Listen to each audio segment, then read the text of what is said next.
Entrepaidneur Sessions, the podcast. Welcome to another episode of Entrepaidneur Sessions. I'm your host, Jennifer, and this is my co-host, Mario. And we got a special guest in the building today. She's a virtual stylist, and she's also a chemist. And she focuses on helping high-achieving women in business elevate their image and dress to a new level of success. Everybody help us welcome Charlene Lawson. Hey, Charlene. Hey, Charlene. Hello. Thanks for coming on the show today. Mario, you can go ahead and jump everything off. Hey, Charlene, how you doing today? I am doing quite well. How are y'all doing? Pretty good. Thanks for joining us today on this podcast. So, first question: tell us the inspiration behind your business, behind the company Style Chemistry Consulting, and how you came up with that name. Oh yeah, okay. So I'm gonna give y'all like the short version of what happened, but I'll start by saying that I've always been like into fashion. I've always had a love affair with shopping and all of that since I was a little girl. But I also did well in math and science. And so when I was a teenager, I had a child. And so if it wasn't for the child, I probably would have just finished high school and ran off to New York and did fashion, right? But because I was a mom, a teen mom, I had to be more practical. And so I ended up using my math and science skills, and I earned my BS and doctoral degrees in chemistry at Howard University, HU in the building. And so I moved to Houston and joined the oil and gas industry. Now, while in the industry, I was meeting so many women who were just like, hey, where are you shopping? Where are you getting this? Can you help me? I mean, it was just like constant. And, as women in STEM, which is science, tech, engineering, and math, we're not known to be very fashionable people just in general. And so a lot of my colleagues just really, they needed help in the style department. And so I helped a few of them to revamp their closets. And, I realized that I really loved fashion. I loved women empowerment. I loved shopping for other people, spending their money and not mine. And so at that point, I went back to school and I got certified as a personal stylist. And I launched my styling company, which is called Style Chemistry Consulting, where we have fashion down to a science. So it's kind of all working together. I love it. So I really, really love how you mix your, your professional, your career with your business and made it all make sense. So I love that. So let's go on to the next question. I want to know, how do you balance the various hats that you wear as a chemist, as a fashion stylist, a speaker, all those different things? Yeah, it can be definitely difficult to juggle everything. I really try to like prioritize what I have on deck for I'm still also working in my career as well.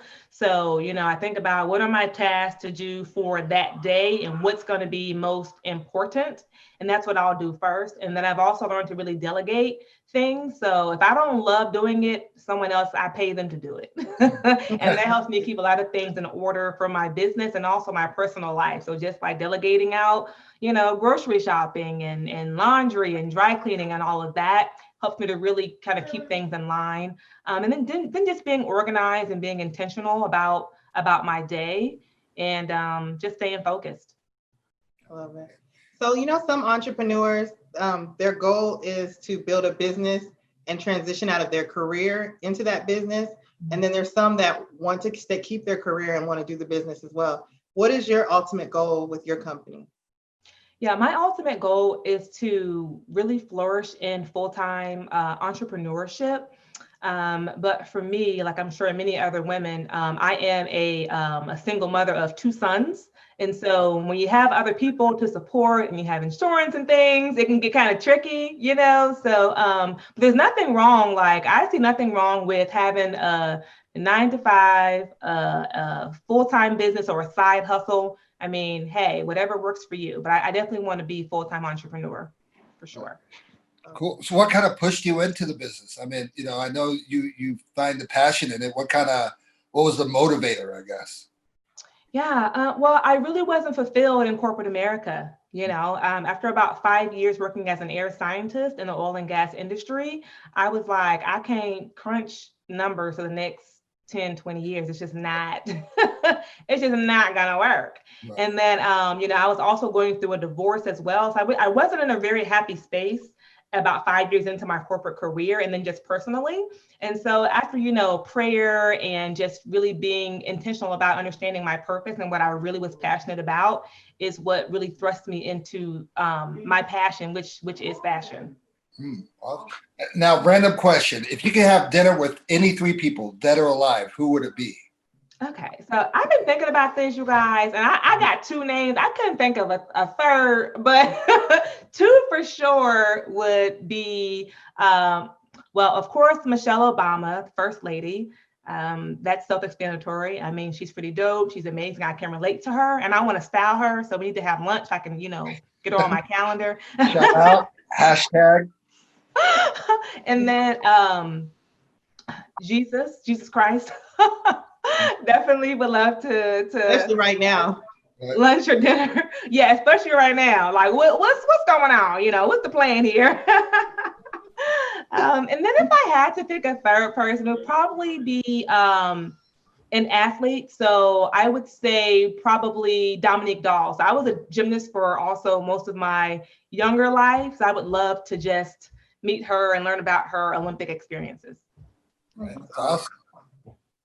Wow. Okay.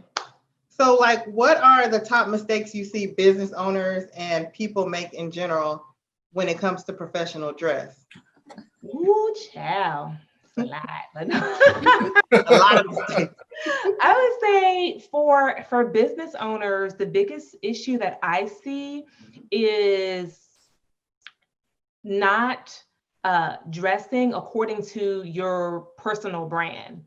Right. So I see, for example, a lot of female entrepreneurs on the come up, and they want to work with a certain clientele level, but their appearance doesn't really match their target clients. And, you know, we know that people resonate and connect and will buy from someone that looks like them and that they can relate to and that they like. And so it's important that if you are in business, that your style and your dress, that it resonates with your target client. And I do see that disconnect a lot in business.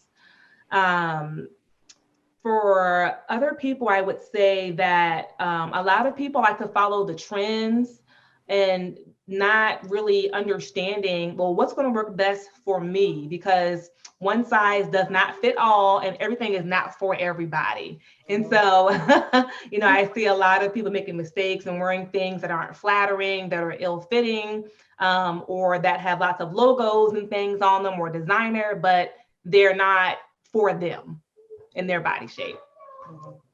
So I have a question. Yep. As far as like, because you primarily work with women as far as styling, right? Are you open? What are some key items that every, I guess, professional woman should have in her closet? Because I know we all have different body shapes, but just high level key things. Yeah, I actually have an ultimate wardrobe checklist that I put together for women that are 30 and over professionals that all women should have. And so a couple of those items are, number one, you should have a perfectly tailored, structured black blazer. I mean, hello, right? You can wear that with your jeans. You can also dress it up and put it over, you know, layer it over a dress or wear it with a skirt. It's very, very versatile.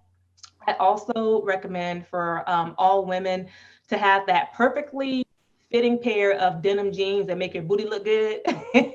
You got to have those. 2 for 2. Also, what'd you say? I said 2 for 2. Keep going. Also, I would say a perfect crisp white button-up or a perfect white tee. And when I say white tee, I mean like one that you've actually invested in. So, you know, it may sound strange to spend like 75 to $100 on a white tee, but it really makes a world of a difference in the quality when you invest in that, you know, in that level of shirt. And so you need that in your closet. Also, I would say that that one piece of jewelry that just is like you. So for me, I like to have like pearl studs or some hoops on. Maybe for you, it could be a bracelet or a ring, but really, you know, what's that one piece that is just you and that you can wear on a regular basis? This is not going to be clothing, but it's part of your appearance. You should have an easy 10-minute go-to makeup look that you can do, you know, at the last minute for like, look, Zoom video. This my 10-minute makeup look right here that I put together for y'all. Looks great. It looks great. And then I also recommend having a statement shoe. As you can see, I have many. You don't need that many, but you know, a shoe can really make or break your look, and it can bring like a basic look from a 5 to a 10 if you have a killer shoe on. And then also I'll recommend one more thing, and that's going to be, you got to have a statement bag, a nice leather quality, well-made tote or shoulder bag that you can run around town in, that you can put all your junk in. So those are a few things. So at what point should a person call a stylist? You know, when should, you know, we make the phone call to call you? Should it be like before the interview or just at what point? I would say that if you find yourself waking up regularly and going into your closet and feeling like, okay, I have a whole closet that's full of clothes, but I still have nothing to wear.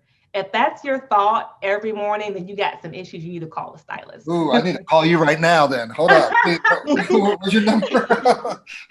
And I always tell my clients that you don't need to have a lot of clothes, just the right clothes. Mm-hmm. And a lot of people struggle with finding the right pieces for a couple of reasons. It could be because they don't know their own personal style. So they're wearing what they saw the next chick wearing, you know, and it may not be for them. Or they may buy things that are just ill-fitting. And so they know when they buy it that it doesn't fit, but they think they're going to get in it at some point. So when it's time to go out, it's, you know, you have a closet full of clothes, but you can't none of them are really fitting good and you're not feeling comfortable in them. And then I find that, especially as women, we go through a lot of changes in our lives. We have kids, we put on weight, like things happen, we lose weight. And so we're constantly evolving, and we're also growing in business as well. And so as you progress in your business, as you mature as a woman, then your closet has to mature with you. So if you haven't cleaned out your closet or updated in the last 5 or 10 years, it's time. That's good.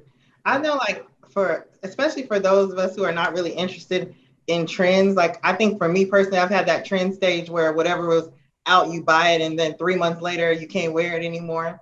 Would a person who's trying to lean more towards a minimalist kind of style benefit from having a virtual stylist? Yeah, absolutely. As I had mentioned earlier, my whole thing is that you don't need to have a lot of clothes, just the right clothes. And then you need to have pieces that can coordinate and that can go together to make different outfits, right? So you can easily have what I call like a powerful capsule wardrobe, which is what I put together for my clients over a 3-month period. And that can be like 15 to 30 pieces, but you can wear them in multiple ways and create numerous outfits from having a small capsule wardrobe. So absolutely. I love it. So, okay, what does your average day look like? Walk us through breakfast to bedtime, basically. Woo. You can summarize it, but so I'll give y'all the COVID version. Because things are different now that we're like semi-quarantine or whatever. So I'm also working on my weight loss journey. So the first thing I do is I get up around 7 a.m. and I get my son ready for virtual learning, which is a whole chore in itself. And then I work out with my trainer, and we do that virtually. And then once I finish my workout, it's breakfast, shower, and then I hop online. I try to spend the first half of my day doing my consulting and my daytime work. And then about like midday, that's when I kind of switch gears and I jump into my business work. And that's everything from doing online shopping for clients to doing virtual consultations. And then I'm also doing in-person work now too. So in the evenings, I may have a fitting with a client. I may have an on-set photo shoot styling that I have to go to, or event styling, something like that. And so I would say that my day wraps up around probably 7 or 8 o'clock for my businesses. And then I also lead a women's Bible study. So I do some prep for that in the evenings. And then I also do some nonprofit work as well in Houston, Texas. So I do some work for that. And then, I missed it. In the midday, I work out too at 5:30. So I work out twice a day now because I'm on this journey right now. Yeah. So then I have dinner around 8 o'clock, and my son is in bed by about 9:30, and then I pass out around probably 11 or 12. So that's a typical day. So the $1 million question: time manage. What do you use to time manage your day like that? That's a lot of stuff. Yeah. I try to write down I have like what I'm going to do today, right? And then I have like 1 through 10. A lot of times, though, real talk, y'all, I may get through like the first thing. And that's it. Like I try to be intentional and I try to be organized and focused, but I also have like ADD low key. So I get distracted very, very easily. And so I'll say, okay, I'm not going to do any client emails until after 5, but I'll see something pop up on my phone. And then I'm like, well, let me just read this one email. And then it's down the rabbit hole. So, some days are better than others. I do procrastinate a lot as well, but I believe in keeping my word. So it's going to get done. It could be 11:59, it's due by 12. It'll get done. Just taking it day by day, honestly. I'm like that too. I don't know why. It's like right when that's about to be a deadline, you get laser focused, and I can sit there for 2 hours, not go to the bathroom, not do anything, just get it done. But then when you have time, it's like you start looking at something, then a YouTube video pops up or something. Yeah, Something girl, shady. or you get stuck down, posting on social media and, reading your likes and reading your comments, and you look up and 2 hours that pass by. Yeah, the struggle is real. So my next question is, in the course of your business, you've taken several risks. You have 2 kids they're looking up to you. What are what is one of the biggest risks that you've taken in your career that's paid off tremendously? I would say for me, it was transition. It was transitioning from in-person styling to building a predominantly virtual styling business. So, pre-COVID, everything was still, brick and mortar, and it was in person, right? Especially if you're styling someone, you need to see that person.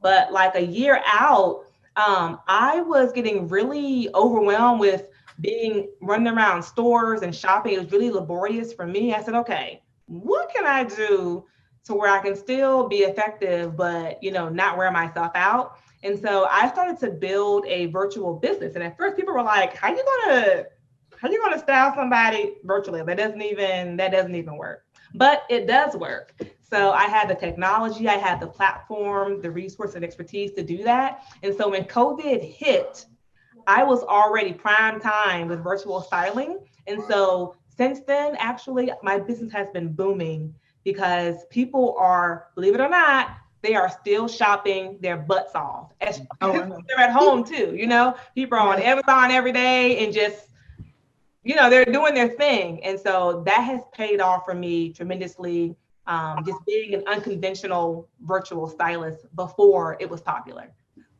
Man, I love that. And then it's like having the foresight, because you don't really know what's going to happen. It reminds me kind of like of Amazon when they came out with the Kindle, and you know how nobody believed that the Kindle and nobody knew why they were focused on that. And then that's where technology went. That's why, it's a $1 billion company today. So real quick, I don't know if you can, but could you walk us through what a virtual styling session, like what that process looks like? Not in too much detail, just like a high level kind of breakdown of what that would entail. Yeah, sure. My program specifically is designed for on-the-go working women who want to revamp their wardrobe from the convenience of their cell phone, their laptops, or their tablets with the help of a personal stylist. So what does that mean? I have my own platform that I use with my clients. And so instead of you doing all of this like aimless scrolling, you know how I go, right? Page after page, trying to find what you need and what you want. I do all of the shopping and searching for you, and I populate an online board with outfits for you to purchase at your leisure. So you just can, get on from work, pop in the bed, open up your phone and say, what has she found for me today? Oh, I like that. Boop, and buy it, just like that. Wow. And so it's fast, it's efficient, it's fun, and women love it. I love it. Take the stress out of shopping. I might have to hook up my wife with you because I don't like shopping. A lot of people don't like shopping. I find that too. It can be really, really frustrating, but working with someone that knows your body, that knows your shape. I also have your measurements as well. And just knowing what are the best stores that you can shop at online is tricky. It may look cute in the picture, but when you get it, it's not cute. And so having someone that knows, what's real, where to go, what runs big, what runs small, it really saves you so much stress and time for sure. Mm-hmm. I have a question, because I think a lot of women, they sometimes think that they can't afford a stylist because they always hear about stylists being associated with celebrities and different things like that. As a stylist, are you able to do you work with people based on their budget, as far as there's the kind of, for example, you may have a client who makes close to $200 a year, and then you may have a client that makes $40K. Is part of that process kind of tailoring to what their budget is? Yeah, absolutely. And so first I'll say that, I pride myself on being a personal stylist for everyday working women. And so it's affordable. And the fact that I have transitioned from in-person to virtual, it's even more affordable now because it's less work for me to do as far as not being on foot. And so it's really accessible to everyday women for sure. With regards to your shopping budget, I put my clients in one of three buckets. I put them in Babe on a Budget is bucket number one. So that's like the TJ Maxx's, the Ross's, the Marshalls, the ASOS, H&M stores. The next bucket is going to be my mid-level lady bucket. And that's for women who do like Dillard's, Nordstrom, luxury outlets like Saks Off Fifth, Last Call, Neiman Marcus, that whole vibe.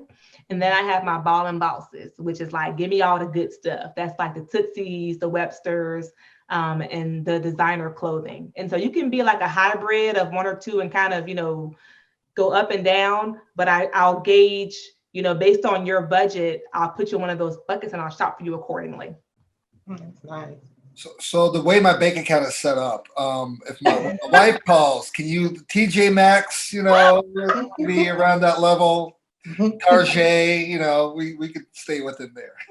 I'm all about, quality pieces, but luckily a lot of the more affordable brands are really making some nice pieces that are quality and well made, like the Zara's of the world. They're affordable and they're good quality. So, we're getting lucky these days. I find that we're shopping less and less high end because it's not necessary anymore, which is great. Awesome. And so in business, we've come to realize not all money is good money. So has there ever been a time when you just had to let a client go to where it's just been impossible to please and you just say, hey, this is not going to work out? Yeah, I fired one client and that was because, we just talked about budget, ironically.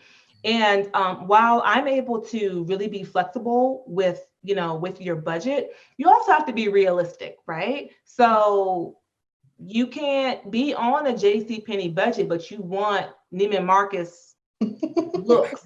And so for some women that don't want to accept that, it can be very challenging to work with them. Or if a woman hires you and she may not really be prepared to let you lead the way. And so you'll feel they're bored up. They'll say, hey, well, I want to stop wearing, like my shorter dresses and my 20s vibes. I want to be more, mature and classy. Mm-hmm. And you try to, pick out pieces that are mature and classy, not old now, but mature, classy, and stylish, but they still want to revert back to what they've always worn.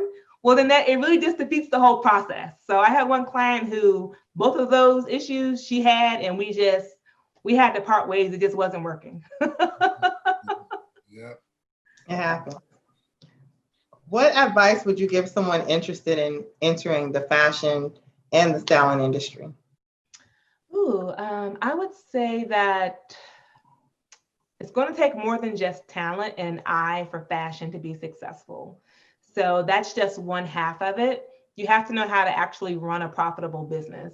So I would encourage you to make sure that you hire a business coach. I hired a personal styling business coach to help me to build the systems for a styling business.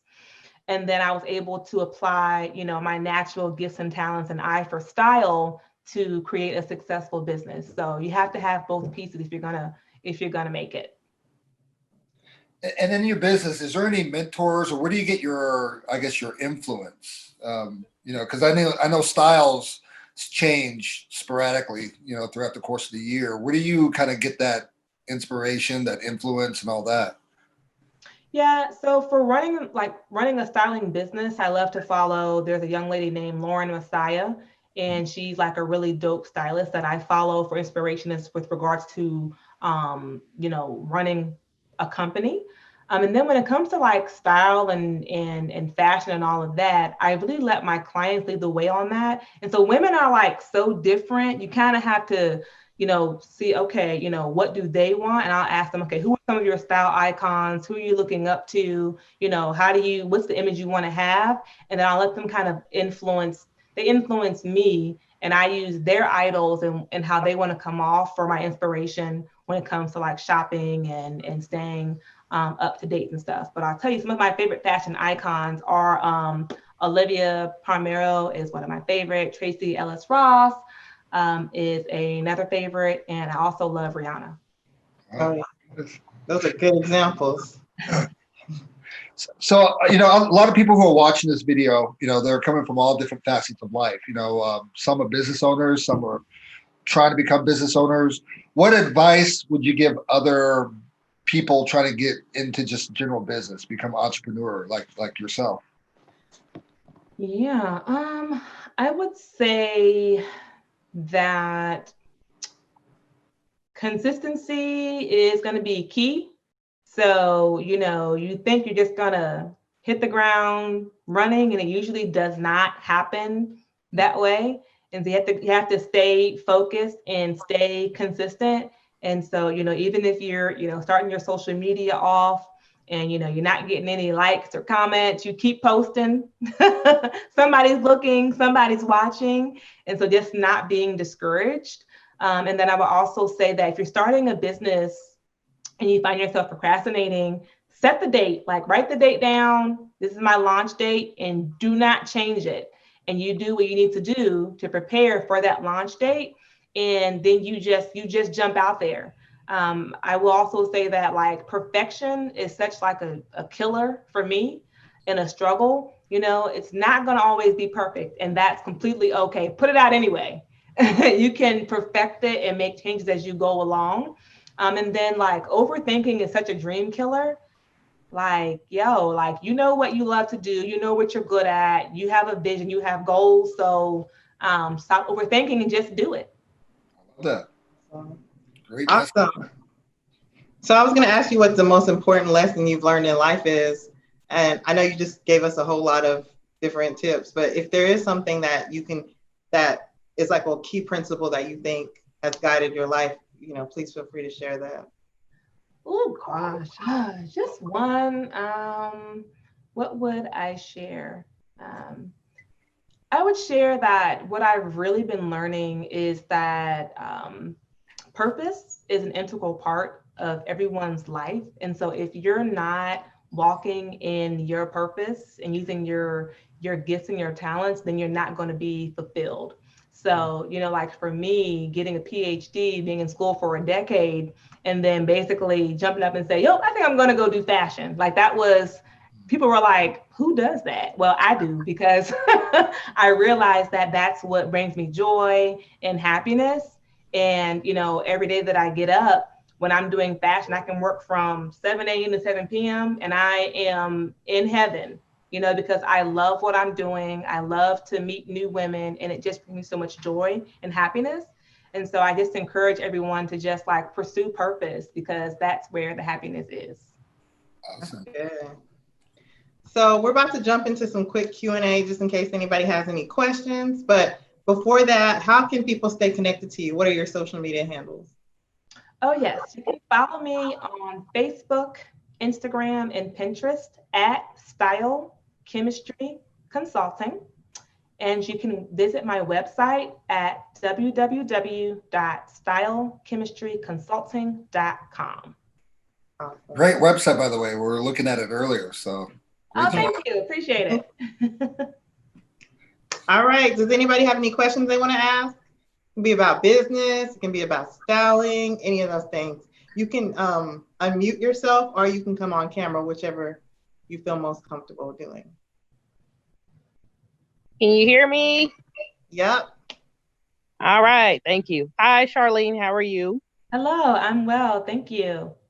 I have a question for you. So, how do you handle like accommodations you have to make for people regarding fashion? So let's say, for instance, somebody may have like, broad shoulders or like big legs or whatever, different things that people that you kind of run across. How do you like handle those type of situations? So we could stick with like maybe broad shoulders.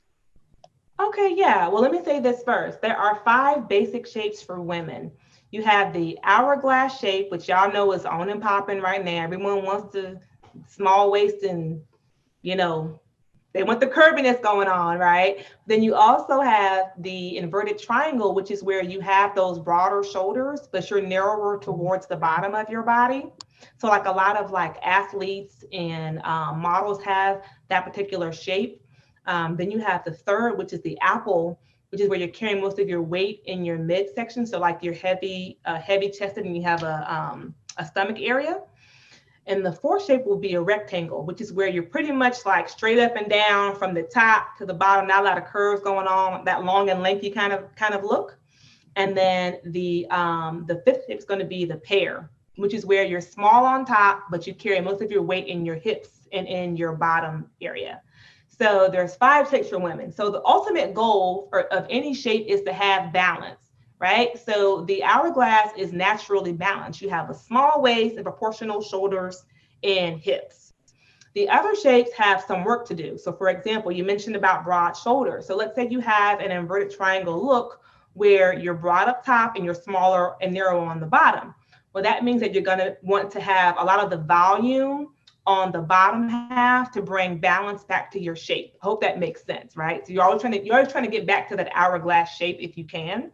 And so, for example, you would wear wide leg pants, or you would wear pleated skirts, or like flowy bottoms, statement shoes, whatever you can wear to bring attention from the top to the bottom is going to work great for you. Now, for the top half, you want to minimize. So you want to avoid puffy sleeves, padded shoulders, like avoid tube tops, spaghetti straps, and a lot of volume up top. Keep it simple, black, solids, etc. And then that'll help you to balance your shape and make your looks more flattering. Hope that helps answer your question. Thank you. Awesome. Does anybody else have a question? Fashion, business, otherwise? I got a quick question. So marketing wise, like how did you get your name out there? What was it, social media, or how did you get your name out there? Yeah, okay. So before I launched, I did put together a press release that I made by myself. And I looked up the different media outlets that were around Houston, and I sent them my press release. And I did have one magazine pick me up, and that was really awesome to say, hey, this is a new company that's launching. I got some clients from that just off the break, which was pretty dope. And then, of course, you have the social media. So I have a Facebook business page as well as an Instagram that I post on daily for the most part, and I get traffic through there. And then also doing in-person vending events. So like I would be stalking, if there was like a women's conference, a gala, a brunch, if it was like business or women empowerment related, I was in the building. So like networking, having a table, and just meeting people and getting my name out there. Speaking engagements is a great way to also get publicity and marketing for your business. And then the best way for me was word of mouth. So, if you bring good value, if you do good work, your clients will refer you. That's been the best way for me to get my business out there. Cool. Awesome. Love it. Okay, we have Maka has asked, how do you deal with criticism for styles or clients that are open to your risk? How do you deal with criticism for styles or clients that are open to your risk? Oh, no. I mean, like clients that you're asking, the stylist is asking them to step out of their comfort zone and not open. Sorry. Okay. So she said, how do you deal with criticism for styles or clients that are not open to your fashion risk? So I guess clients that are not open to your suggestion. Well, I'll say this, I let my clients know that they have hired a personal stylist for a reason, because whatever you've been doing is not working and you're not happy with your appearance and your confidence is suffering. And so when you hire me, you have to trust the expert. And so I've had like so many clients who will tell me what they're not going to wear. I had this one client, she was like, I don't do jumpsuits. I'm just, don't bring me no jumpsuits. And she was tall. She had like the jumpsuit body in my professional opinion. So I'm like, I'm going to bring her some jumpsuits. So, so I did. And guess what? She picked the jumpsuits. And so I do listen to my clients. I do respect their wishes for the most part. Sometimes I do make executive overrides as the master stylist. I'm like, look, I know you didn't want to try, stripes or animal print or leather or whatever it is, but just try it on. We can always return it and get the money back. And so I haven't had a lot of trouble with people, at least, it didn't hurt to try something on, Sure. Yeah. I mean, that's the reason why you're getting a stylist, right? Somebody to take you out your comfort zone. So you got to be willing to try. Absolutely. Thank you, Charlene. No problem. Any other questions? I have a question. So what do you think about themed wardrobes? I don't know if I'm terming that correctly, but a lot of times when it comes to like artists or music and things of that sort, they're always looking for a theme. But what if you don't have a theme? You just kind of like what you like. Well, okay. So I work with everyday women, so they're not really having a theme, but I'll tell you this, I am all for what I call a having your own personal style formula, which is like your personal uniform. And so what does that do? That makes getting dressed in the morning a lot easier because you already know what you're going to be wearing in a way. So for example, my personal style formula or uniform is going to be one of a few things. It's probably going to be high-waisted wide leg slacks, a flowy top, a pointy toe pump of some color, a belt, or a midi dress. So if you go through my Instagram, while all my outfits look different, you will see like a repetitive theme if you pay attention that I kind of stick with for my style uniform. So for women who struggle to put together outfits, I say, hey, let's put together your uniform, and then you buy your clothes according to that and organize your closet with your tops, your bottoms, your shoes, your pants, etc. So when you get up, it's like, okay, here's my uniform, boom, boom, boom, boom, and you're out the door. So I'm all for a theme in that regards. Perfect. Thank you. No problem. Does anybody else have any questions that they want to ask? So if I have all Entrepaidneur outfits, I'm pretty simple. I just, just throw it on. Yeah, you're good to go. You just wear your t-shirt. Right. All right. Going once, going twice. If not, thank you, Charlene. We really appreciate all the information that you shared. You guys follow her on Instagram. She dropped her handles. It'll be available again on the replay on Thursday. Guys, virtual styling is the wave of the future. We all got to look good so we can land these contracts or land these jobs. So if you guys need a virtual stylist, definitely reach out to Charlene. Again, thank y'all for joining, and we'll see everybody on the next episode. Thank you, Charlene. Thank you, everybody. Thank you. Later.